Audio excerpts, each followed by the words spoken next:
On December 2nd, 2021, Dr. Anil Seth gave a wonderful talk that you can find on YouTube called Is Reality a Controlled Hallucination? And when I saw this talk, I was blown away because as a reality shifter who has also studied neuroscience, I was thinking at that time that he was discovering the keys to quantum psychology, to shifting, but not necessarily saying that his work was related to those topics. So in that talk, and I just refreshed my memory, and I encourage you to go and watch it, he has something very significant which demonstrates the points that I was making in the previous segments, which is change blindness. So as he is giving the talk, he has a scene of a living room that's got some objects and books and other such things in it. And he's talking, and the image is slowly changing. But most people don't register that the image changes, meaning that our perceptual system will actually register change, but there's a function in our brain that bootstraps an unchanging world. And what I like about this example is that it gives the participant a chance to actually see this effect in action. And this is what I have observed while reality shifting too, that there is a uncapping that is necessary. And there are many barriers to hacking oneself, but it is indeed possible. And the first thing that you need to do is to really accept this principle that your reality is changing all the time. And it is our minds and our expectation and our baseline mindset that fixes it to be the same and to be continuous. And so, for example, when you wake up every morning, you effectively boot up the version of you that you last remember, with all of your memories, all of your problems, and everything carries over from the day before. And this is part of being you and being a human, right? And so what happens is that when we start to reality shift, we actually open up or untether ourselves to the main narrative of who we are. And now all of a sudden we open up the possibilities that we can attach ourselves to other narratives and other spaces, other time points. But in reality, that's a weird way to say it since we're talking about reality, in practice, it is the mind that keeps us anchored in. So one of the key things to do is to really delve into what your mindset is. For example, there are a lot of people, especially stuck in nightmare realms. Man, I just ticked somebody off recently. I really like this guy too, but he was really, really deeply triggered in a conversation that we had because he was exhibiting a fixed mindset and saying, I'm in a prison, I'm stuck in a prison. And I just so happened to have been in his reality layer, and it is a pretty horrific prison. Like, it's really like, wow. As soon as I realized that existed, I was like, how do I get out of here? Let me pray to angels. Are the draconians still around? Let me see if I can get a hold of them. Like, can I make friends with fungi? I was literally like, any sentient being around me, I need help. Cirrus B, do we have a connection with them through the satellites? Please, can I get a message through? And so his layer is really, really dark. And if you're not familiar with it, I'm not going to plant ideas in your head. But it's horrific. And he's been there a while, and there are other people that are enmeshed in there too. Now, his perception and his baseline narrative, sorry, man, if you hear this, I'm using you as an example, probably going to piss you off more, but we're already in that phase, so might as well have it as a teaching example because it benefits everybody. The fixed mindset is that there is no way out, literally. And so we were arguing about this. He was like, there's no way out. And I'm like, yes, there is.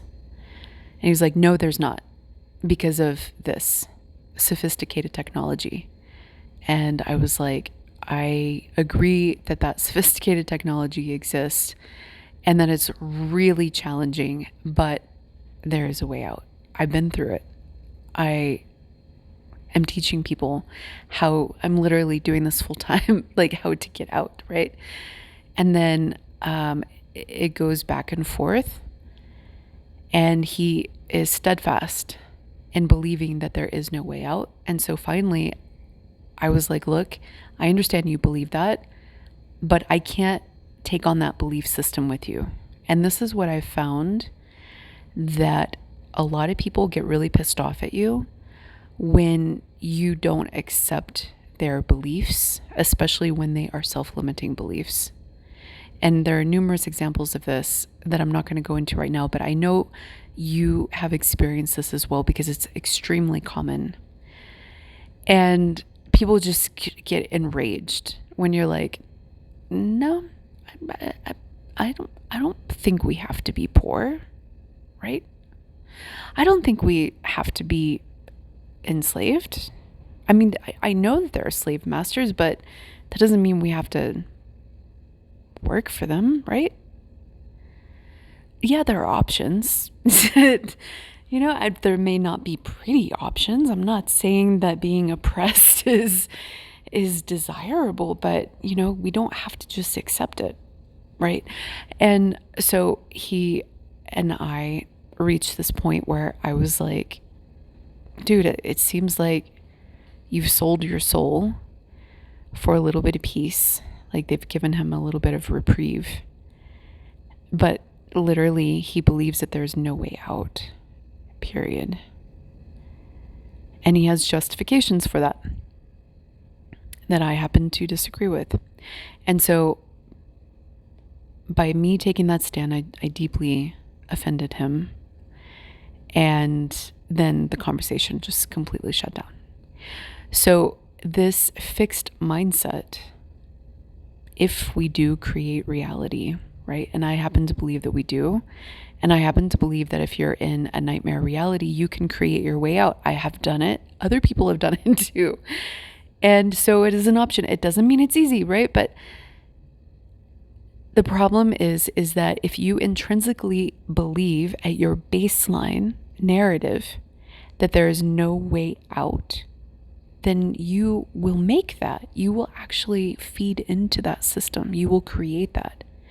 So one of the first steps of neurohacking is to deeply understand your own psychology and where you have fixed mindsets, particularly related to the baseline reality that you are anchored into. Who and how you wake up every morning is the narrative, the construct of you. And if you believe that is unchangeable, then you create that unchangeability. It's literally how it works.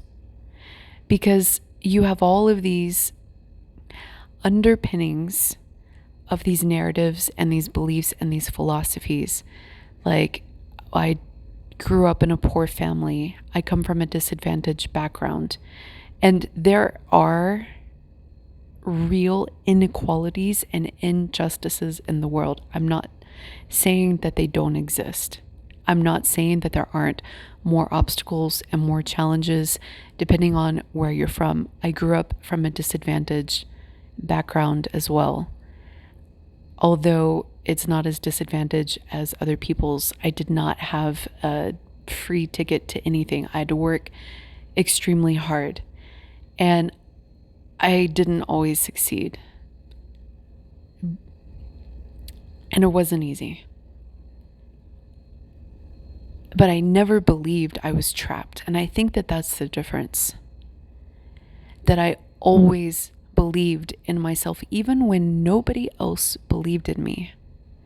Like, I remember saying that I was going to go to Georgetown, and nobody in my life thought I could do it and thought that it would happen. And it wasn't easy. It's not like I submitted the application and I got in.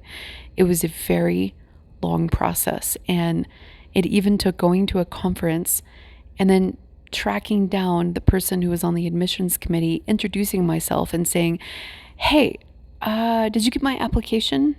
That was my mindset, right? Like, I haven't heard back from you. Did you get my application? Oh, you did. Okay, great. And then she was like, yeah, let's get to know each other. I gave her my phone number and I was so nervous. I gave her the wrong phone number.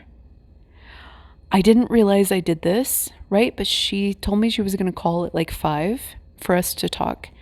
And I was waiting by the phone in my hotel room in San Diego at a Society for Neuroscience conference. And literally, I got no call. So somebody who feels that they are stuck, right? Who feels like, oh, I'm rejected, or oh, I'm, whatever story in your mind, they would have had a choice in front of them. And how would they have chosen? Oh, well, I guess oh, well, because this is the persona that we wake up with, right? And I am not like that. I'm like, wow, she didn't call me. What happened? What is going on? And then I'm walking through the memories and I'm like, did I give her the right number? Of course I gave her. And then I'm trying to remember what I wrote on the paper. And then I'm like, well, maybe she lost it. And your mind goes through all these possibilities. And then I'm like, okay, well, what am I going to do next?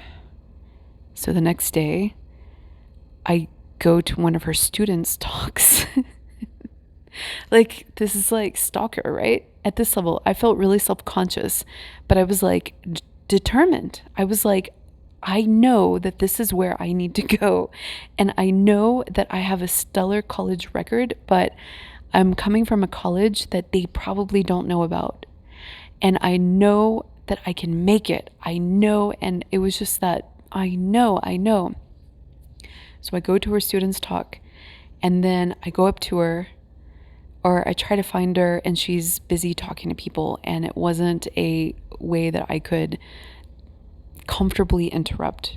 So then I found her again later, and I was like, hey, just by the way, I waited for you to call, and she was like, yeah, I called, but somebody answered the phone and they were speaking Spanish. And I was like, oh, I guess I gave you the wrong number, which has happened once or twice when I've been super, super nervous, right? Where I've changed like one of the digits.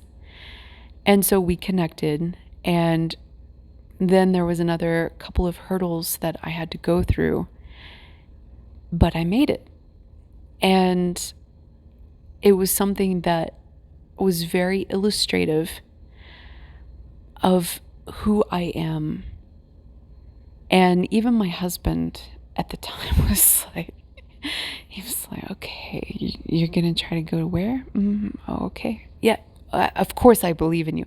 He did, actually, but it was like such a stretch, for a first generation college student who ran away at some point in high school and had to go to community college because I was like, I don't want to go to school. They're going to brainwash me. And so I didn't perform. And anyway, so I had a lot of making up to do, right? And so then at some point in my college career, I'm telling people, I'm gonna go to grad school. I'm gonna get my PhD, and I'm gonna go to Georgetown, which is a big deal for me, right?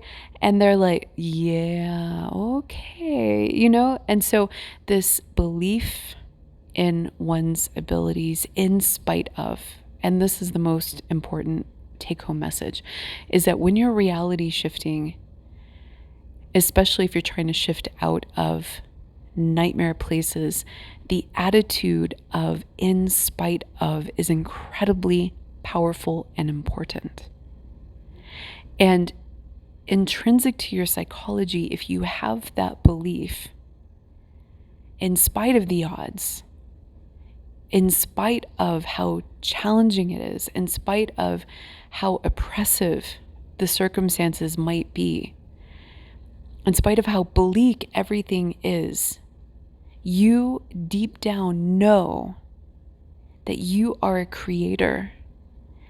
You deep down know that if you just have a shot, if you have the right people, the right support, the right whatever it is, and you bring in the right opportunities, then you can make anything happen. And that growth mindset, there's a book about it. It's really, I haven't read the book, but the principle of it is really important, and which is why I'm spending this time talking about it, because it ties into the cognitive flexibility episode, but it's worthwhile really hammering this point home, because if you wake up every day as the same person, then your reality is always going to be the same. And so then the second part of neurohacking, the first is the growth mindset and making sure that you have that. The second part is shifting who you are. And this ties back to the roles and identities segment, where once you understand who your default unconscious patterns are, then you combine these two, the growth mindset and shifting your identity by choice, shifting who you wake up as, shifting your routine. Like when I was doing heavy reality shifting, my routines would actually completely change down to what I drank, what my day-to-day actions were, how I manipulated things in the environment, how I dressed, how I talked.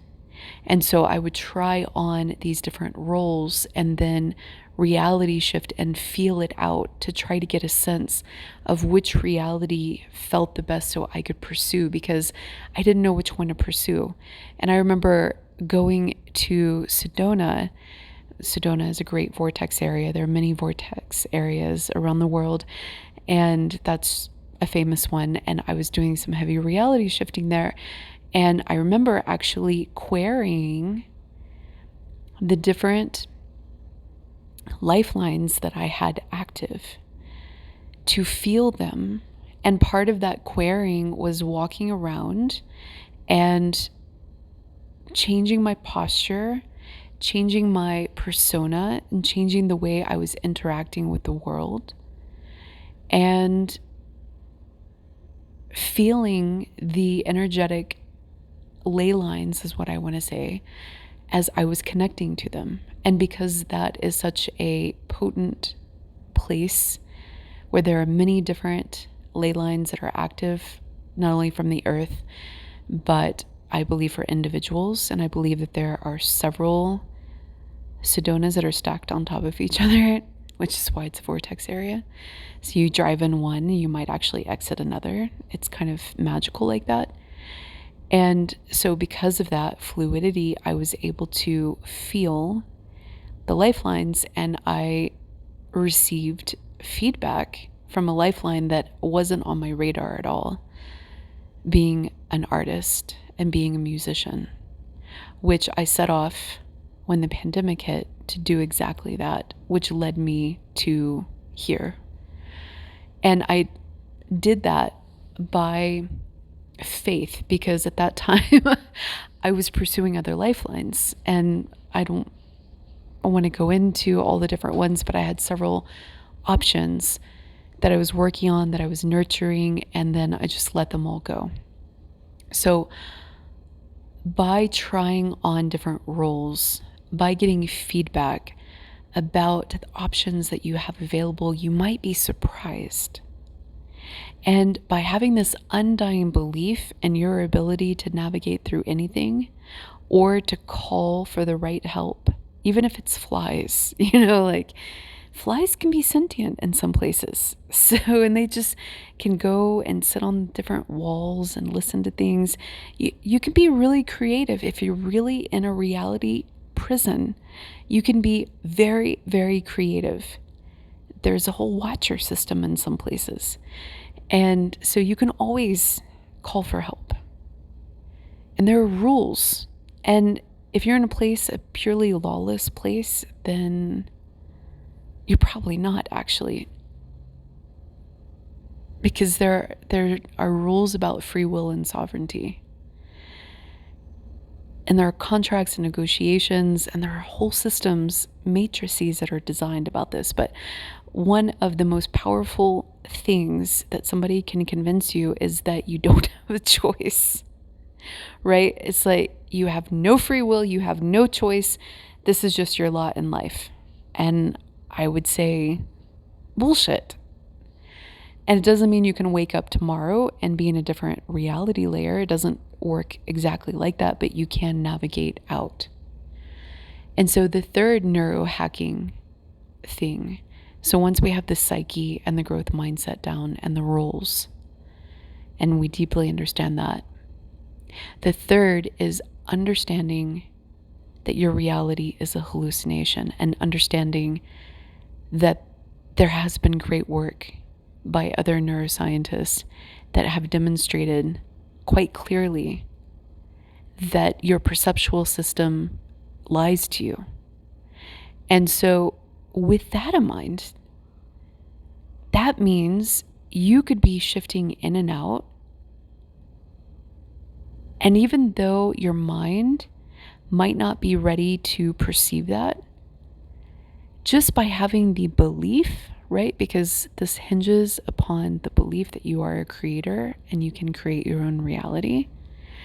So now if you also adopt the belief that you can reality shift in spite of your faulty cognition and in spite of your lying perceptual system, and that over time you can train your brain and you can train your perceptual system to be able to detect these things, guess what? You just hit a home fucking run. Again, it doesn't happen overnight. It's really hard for reasons that I believe it's the way that the cognition and the human experience is structured. It takes time to change that. It takes practice to change that, which is why I encourage you that if you are considering coaching, I have a couple of slots open right now, and it would be a great time if it feels right to you. And I do charge for it because this is my life, my passion, my profession. But if you don't have the resources, you're still welcome to reach out to me. You can email me. I can send you some advice. I'm open to friendships. I love meeting people on the journey. And I want everybody to succeed. And so that's why you can follow along. You can actually just lurk and follow along and do it on your own. You don't even need coaching. But if you want to accelerate and you have the time and the resources for which to work with somebody else, then we can co-create, and your progress is going to be at super speed. But again, I can't make promises that it's going to work for everybody, because there are some things that we have to make sure, like we can't destabilize you and send you off into the wilderness if you're trying to keep, lifelines down. Or some people are really anchored into one reality layer. You may not have a lot of mobility. So every case is different, and not everybody psyche can handle it. And so I can't promise or make any guarantees, but I will tell you up front if I think I can help you or not. You can email me at sacredjourneyproductions@gmail.com. All right, we'll talk soon.